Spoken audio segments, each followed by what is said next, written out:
Clinicians, scientists, and decision makers in health need to be representative of the population at large. Otherwise, the science they do is going to be intrinsically biased.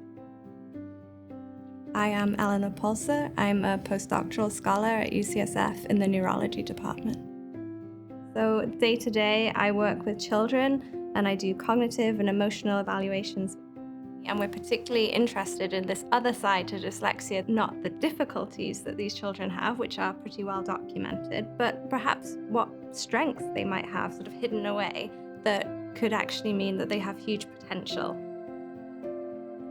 I think there's definitely parallels with women's experience in science. The skills that we develop are often undervalued. The expertise that we bring to the table is not always recognized. And I think I'm interested in sources of bias that people might not necessarily have thought about. And I think tackling and identifying some of those areas is one of my major career goals. So one decision-making role that I was interested in was the editors of scientific journals where people publish their work. Editorial boards are one of the most important decision-making capacities in academic publishing and science. These are the people who decide whose paper gets published and whose doesn't.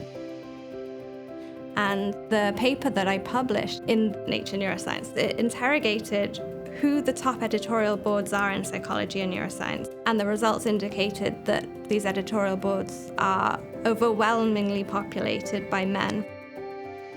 And I think this has implications on both individual levels and on a larger scale as well. So for individual people's careers, whether your papers get published affects how you advance in your career.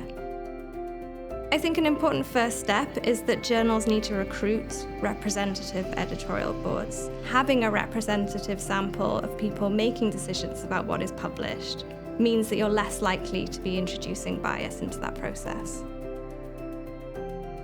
Advancement of women, to me, means that when a woman submits a paper or a grant or she applies for a job, she's being evaluated by people that are as likely to look like her as not like her. I think that's something we can achieve on a global level, but I think it's something we really can achieve at UCSF.